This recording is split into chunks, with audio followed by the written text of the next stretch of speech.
किसानों के लिए पहले लॉकडाउन समस्या बना, फिर बदलता मौसम और अब टिड्डी दलों का हमला। उत्तर भारत का किसान फिलहाल हर तरह से संकट में है।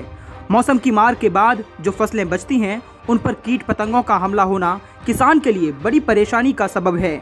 इस बार राजस्थान के दौसा जिलों में मंगलवार को नियंत्रण अभियान के बाद टिड्डी दलों ने उत्तर प्रदेश की सीमा से लगे करौली जिले और अन्य क्षेत्रों की ओर रुख कर लिया है।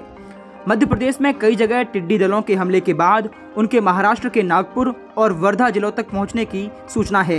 इसके चलते उत्तर प्रदेश में मध्य प्रदेश और राजस्थान से लगे 10 जिलों में हाई अलर्ट घोषित कर दिया गया है। यूपी के अधिकारियों ने बताया कि दोनों राज्यों की सीमाओं से लगे जिले में रात के समय रसायनों का भारी छिड़काव करने के आदेश दिए गए हैं। उत्तर प्रदेश उप निदेशक कृषि कमल कटियार के मुताबिक राजस्थान और मध्य प्रदेश की सीमाओं से लगे जिलों में स्प्रेयर युक्त ट्रैक्टरों, पावर स्प्रेयरों और फायर ब्रिगेड के ट्रकों में रसायन भरकर तैयार रखने के निर्देश दिए गए हैं। रात के समय भारी स्प्रे करने को भी कहा गया है। इसके साथ ही स्थानीय ग्रामीणों को थाली बजाकर और पटाखे छोड़कर तेज आवाज करने के भी निर्देश दिए गए हैं।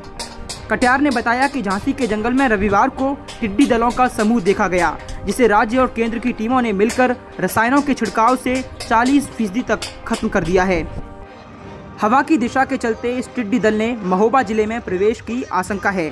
इसके लिए महोबा के अधिकारियों को हाई अलर्ट पर रहने को कहा गया है।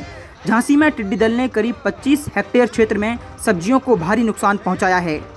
राजस्थान के करौली में पहुंचे टिड्डी दल के लिए उन्होंने कहा कि इसके चलते सीमा से लगे झांसी, ललितपुर, जालौन, औरैया के अलावा उनसे सटे हमीरपुर, कन्नौज, इटावा और कानपुर जिलों को हाई अलर्ट पर रखा गया है। उन्होंने कहा कि रात में इन जिलों में कीटनाशकों का छिड़काव अभियान चलाया जाएगा। मथुरा में भी टिड्डी दलों के हमले की संभावना को देखते हुए भरपूर तैयारियां की गई हैं। मथुरा के जिलाधिकारी सर्वज्ञ राम मिश्रा ने कहा 200 लीटर रसायन को रिजर्व में रखा गया है और इस क्षेत्र में रसायन के विक्रेताओं के जिले से बाहर सप्लाई करने पर रोक लगा दी गई है। झांसी के जिलाधिकारी आंद्रा वंशी ने कहा ग्रामीणों को टिड्डी दल दिखाई देते ही कंट्रोल रूम बताए जाने के लिए कहा गया है।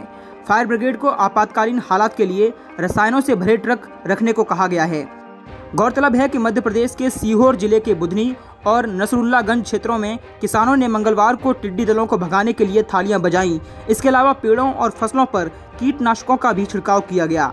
कृषि वैज्ञानिक जैनेन्द्र कुमार के मुताबिक टिड्डी दल के हमले से फसलों को भारी नुकसान पहुंचने की पूरी संभावना है। कृषि विभाग और जिला प्रशासन को इस मुद्दे पर लगातार पैनी नजर बनाए रखने को आदेश दिए गए हैं।